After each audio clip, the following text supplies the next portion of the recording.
Hola, em dic Josep Duran, soc professor del Departament de Química de la Universitat de Girona i formo part de la Càtedra de Cultura Científica i Comunicació Digital d'aquesta mateixa universitat. I és un goig per mi tenir-vos aquí a poder gaudir una mica de ciència a dintre de la cuina de casa. I avui tenim un cas curiós, i és que aquí tinc dos ninots, que són aquests dos d'aquí, que han fet una taca en un paper i tots dos diuen que no han estat ells. I jugarem una mica a fer de CSI per esbrinar qui dels dos ha fet la taca en el paper. I utilitzarem una tècnica que també utilitzen el CSI, que és la tècnica de la cromatografia. La cromatografia es basa en que no tots els materials tenen les mateixes característiques ni físiques ni químiques. I utilitzem la cromatografia per separar determinats components tenint en compte aquestes característiques físiques i químiques. Aquesta és la cartolina que un dels dos ha tacat i que hem de veure qui dels dos ha estat.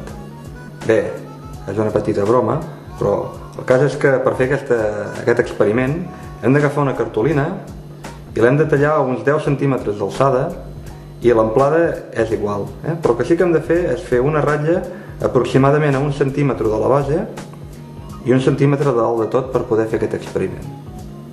Per saber qui ha fet aquesta taca, el que faré és agafar els rotuladors que porten cadascú d'ells, el de la granota i el de la Hello Kitty, i fer unes marques al costat de cadascun. Aquesta és la de la granota. 1, 2, 3, 4, 5, 6, 7, 8, 9, 10. I posarem que aquesta és la granota. Farem el mateix amb la Hello Kitty. 1, 2, 3, 4, 5, 6, 7, 8, 9 i 10.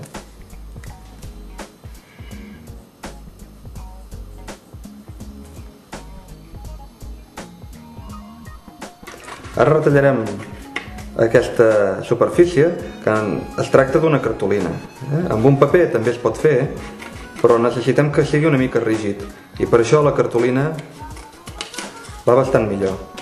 Com veieu, ja tenim la mostra problema, la mostra de la granota i la mostra de la Hello Kitty. A simple vista no es veu la diferència entre una marca i les altres, i per això utilitzarem la cromatografia. Disposem d'un pot de conserva on hi hem d'afegir una mica d'alcohol. Aproximadament n'hi ha d'haver molt poquet, just per tapar la base. Sobretot n'hi ha d'haver menys que aquesta alçada d'aquí. Només s'ha de mullar una mica. Ara el que farem serà submergir aquesta peça en aquí, de manera que només toqui la punta a baix. Després de posar el paper a dintre, el que fem és tapar-ho. I fixem-nos com l'alcohol està pujant pel paper. Això ho fa per capil·laritat. La capil·laritat és el mateix fenomen pel qual un terró de sucre, quan el posem en el cafè, el cafè va pujant per sobre pel terró de sucre. Doncs aquest fenomen és el mateix aquest. Què s'està produint aquí? Doncs la tinta de color marró està formada per diversos colors. Diferents marques utilitzen diferents colors o diferents tints per fer el color marró. I aquí els diferenciarem utilitzant la cromatografia, perquè aquest dissolvent el que fa és que va arrossegant aquests tints i se'ls van portant pel paper. A mesura que el dissolvent avança, va dissolent i va arrossegant part d'aquests tints.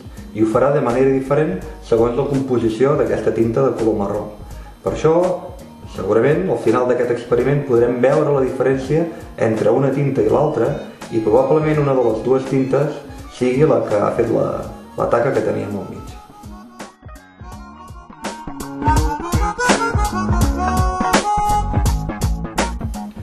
No hem deixat fins al final perquè la veritat és que tractant-se de paper tarda una miqueta en pujar el dissolvent fins a dalt de tot. I ja portem una estoneta. I ara el que farem serà obrir-lo i veure quin és el resultat d'aquest experiment. Bé, no sé si la càmera ho agafa bé, però el líquid ha arribat fins aquí. Queda només aquest trosset per arribar fins a dalt. I ara aquí ens queden les tres taques que teníem, ens queden diferenciats els colors de les diferents tintes que formaven la taca de color marró. Aquesta taca d'aquí recordem que era la de la granota, i aquesta taca d'aquí recordem que era la de la Hello Kitty. Quina de les dues taques s'assembla més a la del mig? Bé, doncs, fixem-nos que la que més s'assembla a la del mig és la de la granota, perquè aquesta d'aquí té aquesta punxa que en aquests casos no hi és, aquesta punxa d'aquí. Aquestes dues més o menys han arribat a la mateixa altura, aquesta s'ha quedat una mica més curta, i aquest, el color rosa, sí que en els tres casos és igual. Però aquest experiment ens demostra que qui ha fet la taca ha estat la granota. I ara li preguntarem a la granota si realment ha estat ella, perquè hem fet un experiment i ens diu que ha estat la granota. A veure, granoteta, granoteta, has estat tu que has fet la taca? Bé, sembla que ha reconegut que ha estat ella. Bé, molt bé, et perdono.